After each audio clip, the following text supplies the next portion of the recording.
I am continuing my reading. What I'm doing in this series is to read through the entire standard works of the Church of Jesus Christ of Latter-day Saints. This consists of the Bible, the Book of Mormon, the Doctrine and Covenants, and the Pearl of Great Price. I am reading in a chronological order of events, not according to publication or volume, so I will be skipping around a bit as I move along. So here we are, Joel chapter 3. Now, the first two chapters of Joel, the first one, as I said, reminded me a lot of the apostasy and restoration, with the locusts and foreign armies destroying everything, so a spiritual desolation, and calling your solemn assembly in preparation as the restoration. The second chapter, beautiful description of the army of Armageddon and its destruction as it moves from the north down through Jerusalem. And then we had that last little bit in chapter 2 describing the outpouring of the Spirit in Zion after the battle of Armageddon, after the army has been destroyed, but before the second coming. So now we will read chapter 3. All nations shall be at war. Multitudes stand in the valley of decision as the second coming draws near. The Lord will dwell in Zion. For behold, in those days and in that time, when I shall bring again the captivity of Judah and Jerusalem, I will also gather all nations, and will bring them down into the valley of Jehoshaphat, and will plead with them there for my people and for my heritage Israel, whom they have scattered among the nations and parted my land. And they have cast lots for my people, and have given a boy for an harlot, and sold a girl for wine, that they might drink. Yea, and what have ye to do with me, O Tyre and Zidon, and all the coasts of Palestine? Will ye render me a recompense? And if ye recompense me swiftly and speedily, will I return your recompense upon your own head? Because ye have taken my silver and my gold, and have carried into your temples my goodly pleasant things. The children also of Judah and the children of Jerusalem have ye sold unto the Grecians, that ye might remove them far from their border. Behold, I will raise them out of the place whither ye have sold them, and will return your recompense upon your own head. And I will sell your sons and your daughters into the hand of the children of Judah, and they shall sell them to the Sabians, to be a people far off. And I will sell your sons and your daughters into the hand of the children of Judah, and they shall sell them to the Sabians, to a people far off, for the Lord hath spoken it. Now this is a little confusing. Interesting, but a little confusing. So, when it says, bring again the captivity of Judah and Jerusalem, that's talking about the return, the gathering back, bringing them back to Jerusalem. But I'm not sure what it means by the valley of Jehoshaphat. But it sounds like it is talking about gathering everybody together for war. Even after the battle of Armageddon, the Jews, or the house of Israel, remain scattered throughout the nations and persecuted, and they will start gathering.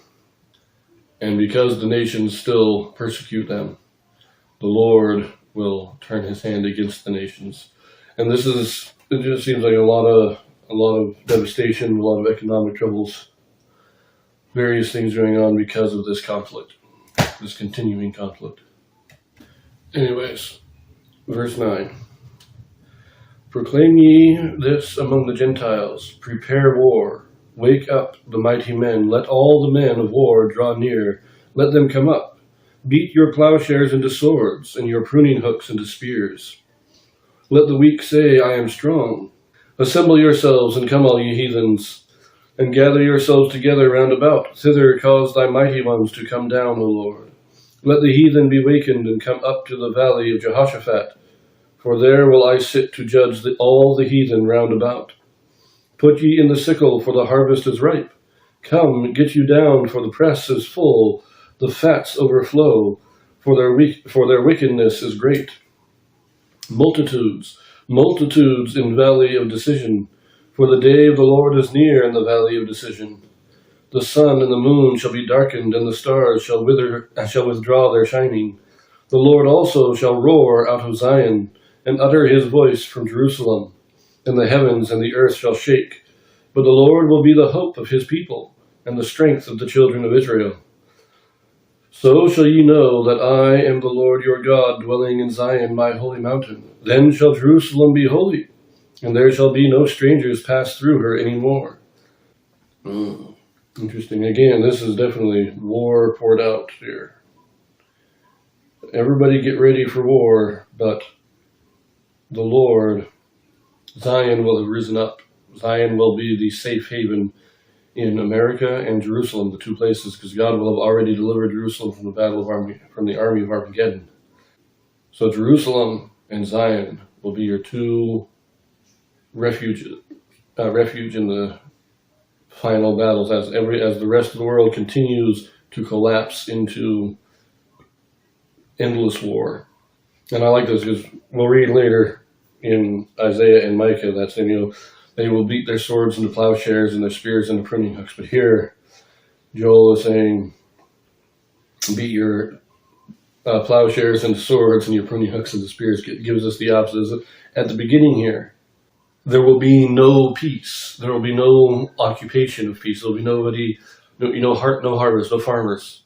Everybody will be engaged in war, and everything will be diverted to the purpose of war. And the only places that will be safe are Zion and Jerusalem. Verse 18, and it shall come to pass in that day that the mountains shall drop down new wine, and the hills shall flow with milk, and all the rivers of Judah shall flow with waters, and a fountain shall come forth of the house of the Lord, and shall water the valley of Shittim. Egypt shall be a desolation, and Edom shall be a desolate wilderness for the violence against the children of Judah, because they have shed innocent blood in their land. But Judah shall dwell forever, and Jerusalem from generation to generation. For I will cleanse their blood that I have not cleansed, for the Lord dwelleth in Zion. So again, while all the world is being laid waste by war, Zion and Jerusalem, when I say Jerusalem, it doesn't sound like it's just the city. It's the nation of Israel will be a refuge. All the hills and the mountains, and will have an incredible plenty. And it says wine and milk will flow out of the mountains.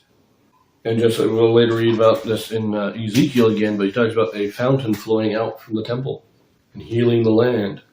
And in Zion there will be plenty, but the rest of the world, Egypt, Edom, all these worldly nations will be laid waste in war. This Joel, well, I'm gonna do a final video in Joel, just kind of talking about the basics of Joel, an interpretation or analysis on its own, a separate video. So I will see you in there.